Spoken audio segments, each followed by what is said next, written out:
అందరికీ praise the lord. ఈరోజు దేవుని వాగ్దానం లేవికాండము 19వ అధ్యాయం 3వ వచనము. మీలో ప్రతివాడు తన తల్లికి తన తండ్రికి భయపడవలను.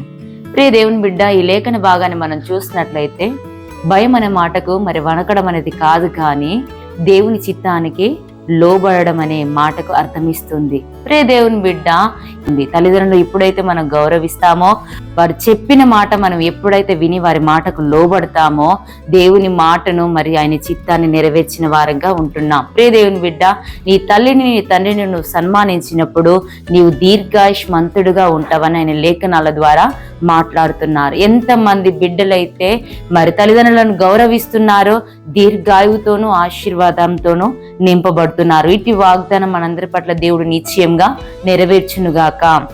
ప్రార్థన. మమ్మల్ని మీకులుగా ప్రేమిస్తున్న మా ప్రియ పరలోక రాజానికి వందనాలయ్యా. నీ తల్లిని తండ్రిని సన్మానించినప్పుడు నువ్వు దీర్ఘాయుష్మంతుడు గౌరవించి మరి మీరు పలికిన మీ మాటకే వందనాలు.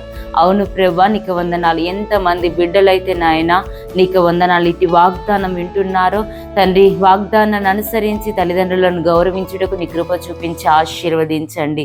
ఈ దినమున ఎంతమంది బిడ్డలైతే బర్త్డేలు, మ్యారేజ్ డేలు, మంచి కార్యములు, ప్రయాణములు పూనుకుంటున్నారో వారందరికీ నీ సన్నిధి సహాయం తోడుగుంచి నడిపించుమని నజరేయుడైన యేసుక్రీస్తు నామములో వేడుకుంటున్నాం తండ్రి.